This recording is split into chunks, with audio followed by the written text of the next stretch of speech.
Thank you, Mr. Chairman, and Madam Secretary, thanks very much for being with us today. We all appreciate the phone call. And there's three issues I want to talk about. First of all, alternative payment models for oncology. Yes.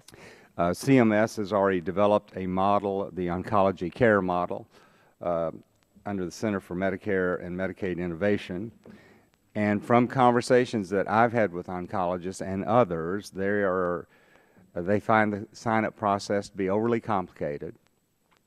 They say that they're being encouraged to sever relationships with certain hospitals, and that many of them are not being informed on whether or not their application is being accepted. Now, as you also know, Kathy Morris Rogers and Steve Israel introduced a bill called the Cancer Care Payment Reform Act, which we had a legislative hearing on in September of last year. And that is an alternative model that the oncologists very much support. They're the ones providing this care. And so the impression that we're getting is that you all are determined that you're going to move forward on your model.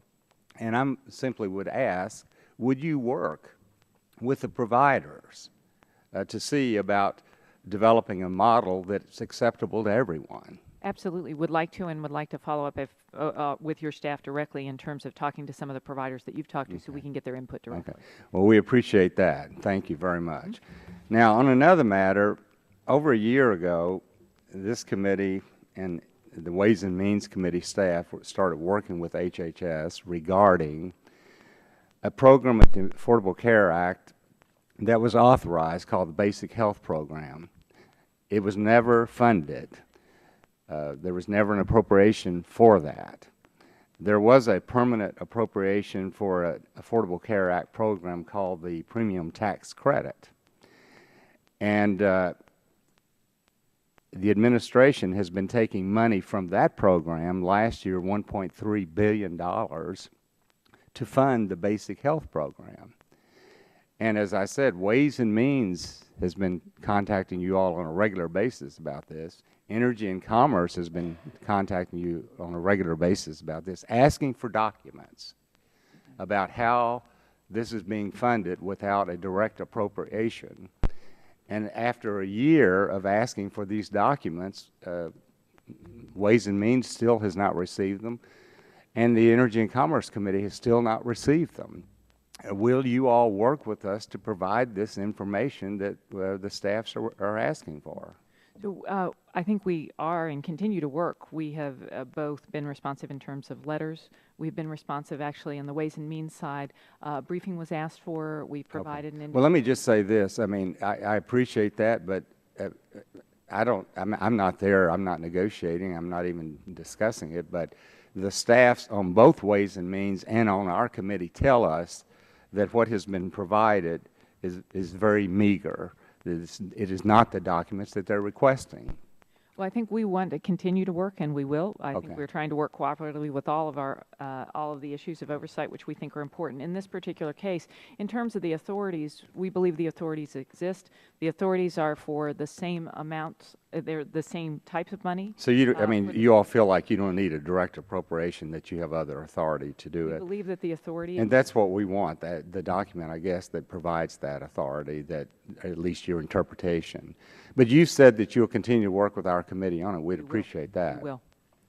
One other thing I just want to bring up briefly, because I was involved in it, is the sunscreen legislation. As you know, skin cancer is the most common form of cancer in the U.S., and skin cancer is more prevalent than breast cancer, prostate cancer, lung cancer, and colon cancer combined. And so these ingredients that have been on file at the FDA for approval since 2002, over 14 years, and many of these ingredients are being used in Asia, Europe, Asia, around South America, around the world, and yet we passed a bill specifically to encourage a more process that's more applicable to this. And even since then, there's been no movement 14 months later. And I know that Johnny Isakson, Senator Isakson, asked about it. I'm asking about it. So I hope that you all will tell us, do we need to do something? Is there anything that we can do to facilitate this? Would like to follow up because I think maybe you can help us. Our concern is it goes on the new products that are coming on. First, in Europe, it's a cosmetic. We actually believe because it's going on your children 24/7 that we need to make sure that what is going through, is it absorbable in the children's skin? It's up for everyone, but of course we're focused on children.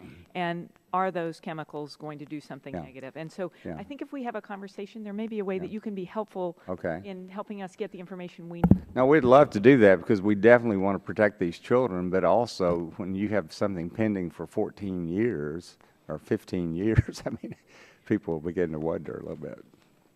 We look forward to. Thank you very much, and I yield back to the balance. Sure, thanks.